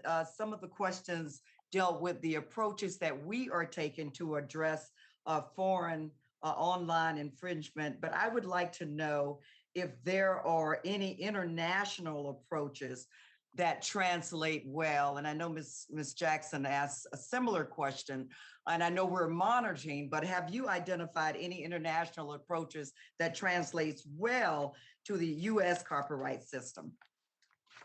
Well, we are constantly looking at that. I think it is extremely important to always be aware that other countries may come up with ideas that we can adapt here if we find them useful, just as much, well, in addition to our work in advocating for the US policy positions outside the country. I think there's a lot of work being done now, which is somewhat unproven in terms of how well it's going to work. So we're still in a watch and see mode when it comes to things like the European Union's Article 17, which some have interpreted to require filtering or notice and stay down. So we want to see what it means, how it can be accommodated from a technological perspective, and what the impact will be before we would be ready to say that we would recommend any part of it here. So we have not seen anything coming out of the European Union that we are quite ready to adopt. It's still early days. They're still in the process of implementation. Thank you so much. I know that COVID-19 has hit us all hard. We've all had to make some adjustments. Can you elaborate on the measures your office implemented to continue operating and serving the public virtually over the past year? Yes, we've done a number of things. Certainly internally, we've moved to telework, and we've tried to adjust our processes because some of our processes deal with physical materials, whether it's physical deposits or certificates of registration or mail. There are certain things that we have suffered from not having people on site to be able to handle. In terms of the public, we've put in place a number of flexibilities, either through authorities that we already had or under the CARES Act. And that's included finding ways for people to submit payments that in the past they did through checks and money orders to be able to do it electronically, ways to be able to not have to submit best editions in physical form in order to get a filing date and to start the clock running on their copyright registration. You also extended some of the deadlines, is that correct? And we extended deadlines, and we're continuing to do so. I'm extending all the flexibilities, or most of the flexibilities, as they are still needed. Do you believe Congress should be considering a permanent version of these emergency powers for future emergencies? I think it could be useful, yes. Thank you. And finally, what new legal or policy issues does the office foresee becoming important over the next few years? I think the overall issue of the roles and responsibilities of internet intermediaries is going to continue to percolate. And obviously that's true not just in the copyright area. There's also a lot of discussion about artificial intelligence and the related issue of text and data mining. And then we keep looking at the existing specific exceptions and limitations in the Copyright Act, and some of them we believe need updating. And then, of course, fair use and how it's applied by the court keeps evolving, by the courts keeps evolving, most notably with the recent Supreme Court decision in Google v. Oracle. So I think those are some of the highlights that I would mention. Okay, great. Thank you so much, Mr. Chairman. I yield back. Gentlelady yields back. Mr. Bishop. Thank you, Mr. Chairman. I appreciate the comments of a number of members who've come before about how the priority has been set for this hearing amid the many issues that we have to, that are pressing. In particular, maybe the irrepressible gentleman from Tennessee, who certainly couldn't resist taking the bait for understandable reasons. But and many of the questions, Ms. Perlmutter, you've already been asked, covering the issues of refinement of the Copyright Office operations. That's already been done, I think, well. I thought I'd just offer one other perspective on the issue of the priority setting by the majority here. There are 12 members of this committee who have not been members in the 116th Congress, or were not initially. 29% of the membership of this committee.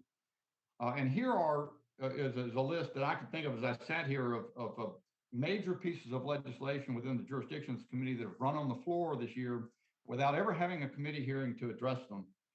HR 1, the bill to federalize all election regulation and ban voter ID, the 2 immigration mass amnesty bills, the bill for DC statehood, the PRO Act, which would nullify right to work laws in 20-something states and substantially destroy the independent contractor model, the bill to essentially defund or cripple police forces, masquerading as a police reform bill, the so-called Paycheck Fairness Act, having government scrutinize pay practices of employers all over the country, the Violence Against Women Act extension or reauthorization to cover transgender ideology, the ERA deadline extension, the crime victims funding amendments. I'm probably leaving out some big ones. Even the impeachment matter at the beginning of session and the urging of the House of the Democrat majority for the Vice President to exercise power under the 25th Amendment. None of that came before this committee. None of it afforded an opportunity for the 12 new members to participate in the committee process that would be normal. And I agree with the gentleman from Tennessee and others that there are other issues that is inconceivable have been subordinated to this hearing. We have preliminary data. We'll see more data from the Customs and Border Patrol within the next several days, but it appears that following the 174,000 apprehensions of illegals at the border last month, we're going to be at or slightly above that level for another month,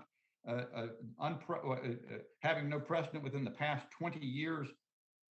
We see there are issues concerning irregularities in the election that occurred that have not been examined by this committee. The fact that there were 400 lawsuits approximately filed to attack basic elections regulation by Democrat by the Democrat National Committee in the hands of Mark Elias, that there was big tech suppression of information like the Hunter Biden laptop in advance of the election.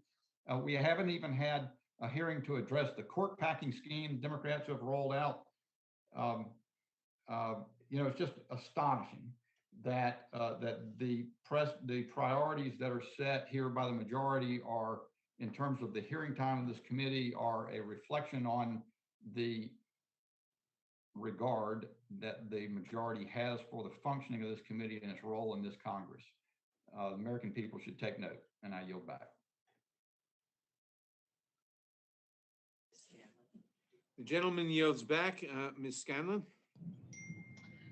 Thank you, Chairman Nadler. The issue of copyright infringement and enforcement is a big one in my district. I regularly meet with our artists and small businesses who struggle to effectively use the notice and takedown system to enforce their copyrights online. The system is arranged in a way that makes accuracy and efficiency difficult for our smaller creators who often have trouble enforcing their intellectual property online. So while larger content creators have some solutions and resources with which they can navigate the notice and takedown system, the solutions offered to smaller creators are burdensome and prone to error, and it's resulted in a system that really isn't fair. We need to create a system that works for even the smallest of solo content creators, one that doesn't sacrifice the variety of internet content while also protecting rights holders. So, Ms. Perlmutter, we had a hearing in September, and I spoke then about the burden on small businesses and solo content creators in navigating notice and takedown process. As it stands right now, I'm hearing that the process doesn't seem to be working for creators who lack large financial resources or access to automatic infringement detection tools. And I understand that the Copyright Office's May 2020 5-year study on Section 512 found similar discontent among individual rights holders navigating this office. Now, I wanted to dig a little into the knowledge part of Section 512. So Section 512 contemplates that if a service provider has actual knowledge or red flag knowledge of an infringement, then its obligation to take that material down is triggered. But we've seen in application the balance is tipped away from the needs of the creative community and in favor of the large internet platforms. We know, for instance, that the creative community sent over 900 million takedown notices each year to Google and YouTube alone. The Copyright Office found that one of the issues we're contending with here is that the courts have blurred the lines between actual knowledge and red flag knowledge. So I understand from the report that the office believes that maybe Congress could pay some attention to clarifying the distinction between actual and red flag knowledge. Can you discuss that a little bit? Yes, I wanted to start by saying I completely agree that the system has to work for individuals as well as for large companies, and that was always intended, and that's one of our goals. I was at the Copyright Office and involved in crafting the language on red flag knowledge in the DMCA, and I know the intent at the time was something that was less than constructive knowledge, but more than actual. So the idea was there was both a objective and a subjective element. So there had to be actual awareness, but only of facts and circumstances from which infringement was apparent. And the intent was not for it to be every individual act of infringement had to be specified and specified in a notice. So I think this is an area where the courts have interpreted the law in a way that is different from what was originally intended, and some clarification would be useful. I was also interested in the report finding that the application of the willful blindness standard is also problematic in this space. And we certainly know that these big tech platforms have developed algorithms which enable them to do an awful lot of things. And so putting their widespread use of algorithms to make profit, next to the fact that they seem willfully blind to the fact that there's all this copyright infringement going on, sometimes even in their favor. That seems like an area that should be ripe for congressional action. Yes, and there needs to be a balance. It's a difficult area because clearly the statute says there should be no requirement of monitoring. And so you want to avoid a general monitoring obligation, but also not countenance the deliberate turning of a blind eye. Do you think we should move to some kind of monitoring? Because we certainly see with the big platforms, and maybe it's just with respect to those OSPs or whatever, that, they're monitoring everything else we do. Could it be fair to impose some level of monitoring duty? I think there's a way to achieve our goals without requiring general overall monitoring, which could be quite prohibitive. Right, and I understand that there's dangers in going too far that way as well, which we're combating in other sectors as well. I think my time has expired. Thank you very much. Gentlelady yields back. Ms. Sparks? Thank you, Mr. Chairman. Thank you for the testimony. I kind of wanted to really echo my colleagues and mention that, we had some discussion on immigration and immigration subcommittee, but this committee need to have discussion on border security. It's a very important issue, and hopefully we can come together and do it. I also want to thank you for really talking about this issue, and also wanted to kind of echo some of the concern with big tech and Section 512 issues. And I would like to ask you to work with with Congress and just to see how we can really address it in an effective way. I think President Obama, when he made that an office to limit it to 10 years, he wanted to make sure that we can have this issue addressed and changes in technology being addressed by the office more effectively. And I think that was a good way to do that. But I have a question for you about something that President Biden, in his address to Congress last week, he said that he will continue to stand up to unfair trade practices that undercut American workers and American industries, like subsidies to state-owned enterprises and the theft of American technology intellectual property. Intellectual property is very important issues. Have you met with the president and really have a plan what you're planning to do to implement some of these policies? I have not met personally with the president, but we work very closely within the interagency group that works on all of these issues, including with the IP enforcement coordinator once that position is filled again. So we're quite cognizant of how critical these issues are. I think in the government, everyone is very much in the same place on the importance of controlling the infringement of American products abroad, the piracy and counterfeiting side of the equation. Do you believe you have a plan that you would be able to give periodic updates on the results and kind of where on the progress of this, what you're going to be working on? Because it's a big issue and it's built in president's address. I want to make sure that, because we talk a lot, but make sure that we have policies. So is that something you already have a plan and some of the key steps that you would be able to share, or you're still working with an office? Yes, there are plans and steps in process. We don't have the lead on this. It is more a matter for the U.S. Trade Representative, but we are certainly involved and happy to answer any questions at any time. Right, and so you would be able to, next time we talk, you will be able to update on some of the progress and accomplishments and results of that plan. Would you be able to do it for us? Yes, happy to give a report to supplement and add to anything that the U.S. Trade Representative is reporting. Okay, well, I would like for us to work very closely with Congress and with the executive branch as we actually done, because this is a big issue and it's really affect a lot of companies in our country and a lot of constituents in our district, and we need to make sure that we have policies and not just talking points, but actual results and plans how we're going to implement. So thank you for being here, and I yield back. Gentlelady yields back. Ms. McBath.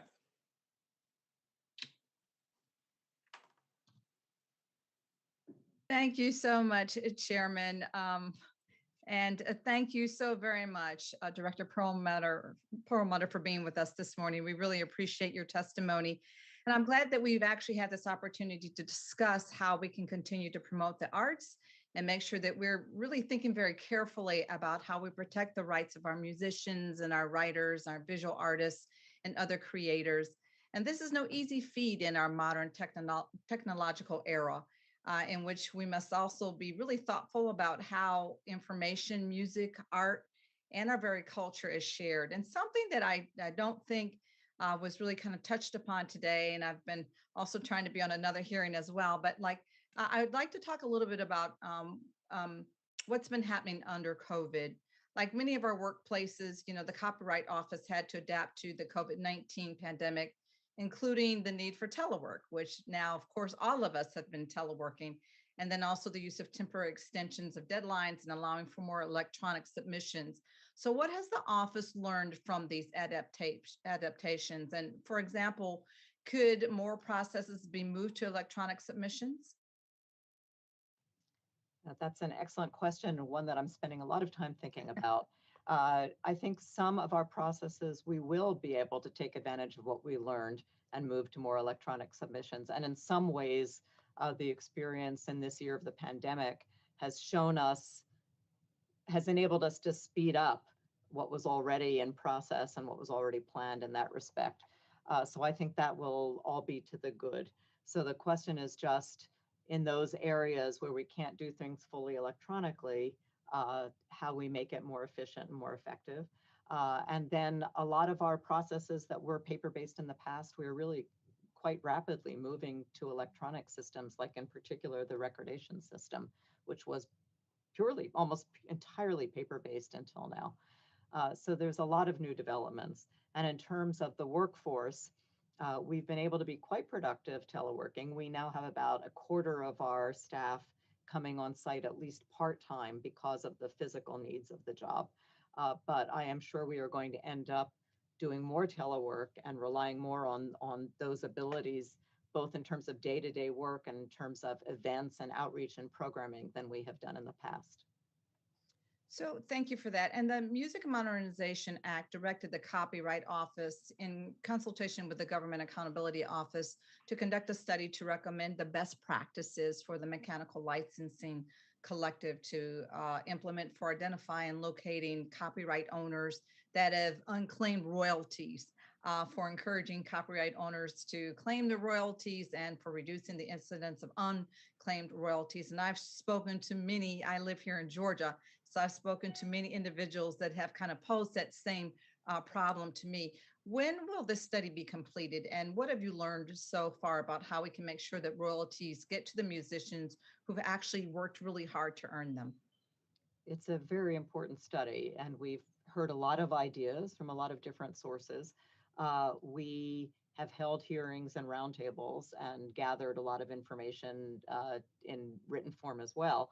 And we are fully on track to complete the study by the deadline, which is July 8th. So we're talking about only, if I can calculate correctly, 2 months from now. Okay, well, thank you so much. I appreciate your time, and I yield back the balance of my time. Gentlelady yields back. Mr. Fitzgerald.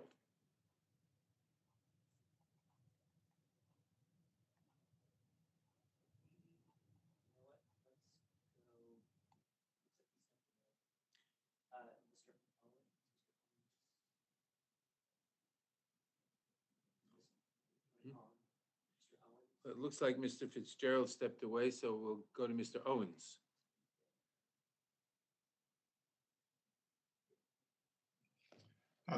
First of all, thank you for this hearing. I find it very informative. I have no questions at this time, and I yield back my time. Thank you very much. Mr. Stanton.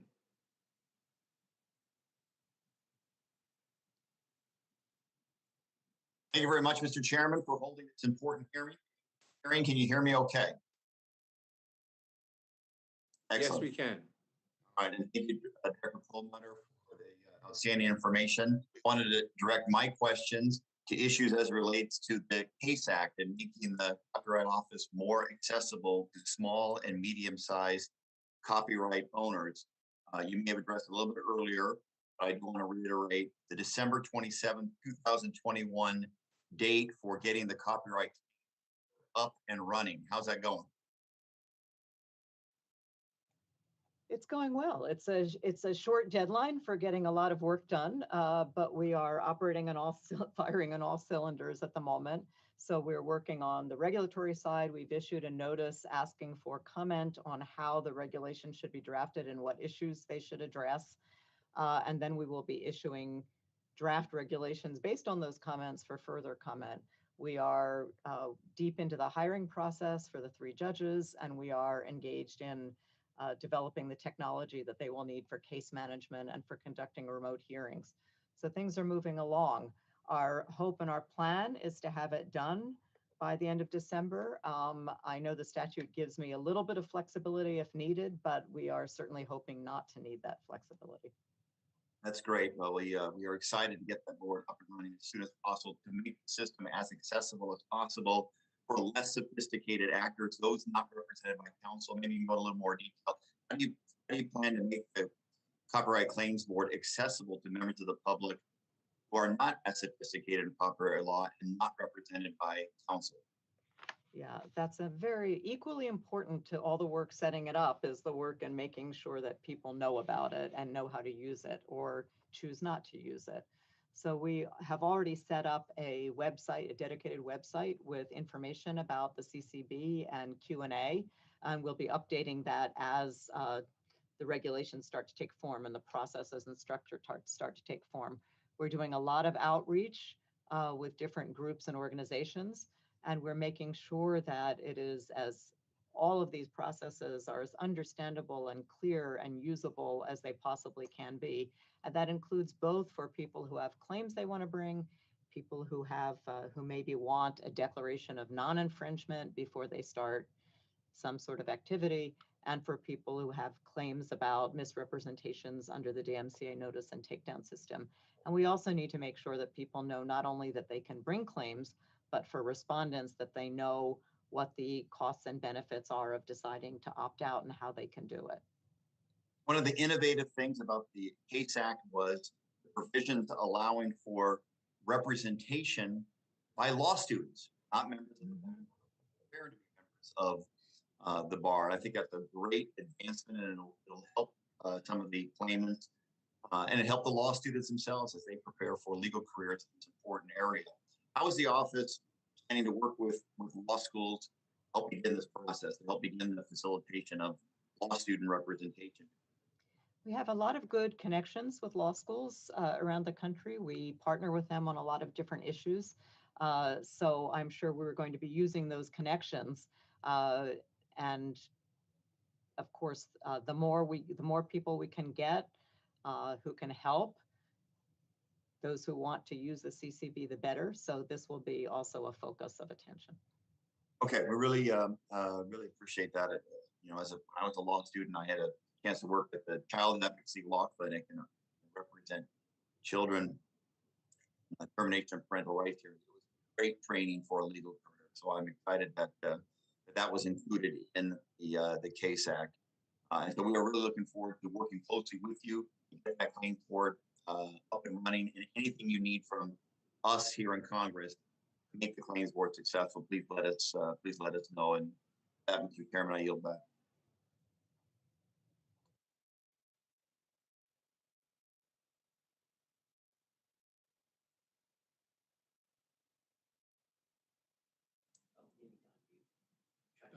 Ms. Dean, I think you're on mute. I'm sorry, I didn't hear. Thank you, Mr. Chairman, and thank you, Register Perlmutter, for being with us today. I wanted to follow up relatively quickly on your 3 priorities, which I champion along with you. The continuation, as Representative Lofgren said, of modernization, that it can't be a once and done, that it has to be continuously updated. And I just wonder, from your experience, you said that 98% of your staff went to full or partial virtual. At the same time, you're trying to affect modernization. How was that path? What bumps and obstacles were in the way, particularly for those seeking copyright protection? I think it's been, as I said, a challenging year because people are doing their regular full-time jobs and adapting to doing them remotely at the same time as they're also working on the modernization initiative because we need subject matter experts to work with the IT experts all along the way. But things are moving along well. People have adapted and adjusted well. We have not seen a decline in registration and the use of our services. People have been using the flexibilities that we've put into place. And so I'm tremendously gratified to see, in fact, how smoothly things have gone from the perspective both internally in the office and from what we're hearing from stakeholders. Do you have any guess as to how much you might retain virtual employees? Well, of course, we work within the library, which has centralized responsibility for HR. They are currently in the process of determining what the library-wide policy will be for remote work, but it will undoubtedly give a fair amount of flexibility to the Copyright Office and the other service units within the library to determine what makes sense for us. And what I have been saying to staff is that I am sure we will have more flexibility for telework than we've had in the past, although probably not quite as much as we've had during the pandemic. We're trying to figure out the right balance to give people flexibility, but also not to lose some of the benefits from in-person interactions that we've missed during the past year. Yeah, we all have missed those. Adding to the conversation, I too think it's fantastic that you will be hiring a chief economist to collect data to do greater research. But let's talk about your initiative regarding diversity. I know Representative Jackson Lee talked about this. Could you be a little more specific? I know you have not yet hired the chief economist, but certainly you can see the gaps or have identified, assessed gaps in diversity. Can you tell us specifically where are those gaps most chronically? I know you're going to be doing outreach and hiring a person for outreach, but can you identify where those gaps are in the creative world? I think one of the big questions right now is finding out where those gaps are, and that is something that the chief economist will be very helpful with. Just to give as one example, I had always assumed, just based on my personal experience, that women were extremely well represented in the copyright world. And in fact, within the Copyright Office, approximately 60% of our employees are female. But it turns out that about 10 years ago, an informal study was done of copyright applicants, which concluded that actually women were significantly underrepresented among copyright applicants. I want to update that data. And I was at the PTO when the chief economist did a major research project on women in patenting, which showed even lower rates of participation than in the copyright system. So we need to get a better handle on what the current reality is, both for women and for minority groups, and also look at possible geographic underrepresentation. There may be a lot of creativity all around the country that is somewhat untapped because people aren't aware of what copyright is. I think that's really valuable information that we should have. Maybe other areas of diversity as well, for example, folks who are disabled or differently abled, or however we want to say it, LGBTQ and others. What barriers are there to real depth of diversity in the taking advantage of the protection of copyright? So I honor the work that you do. Congratulations on your assignment. And with that, I yield back. The gentlelady yields back. Ms. Bush.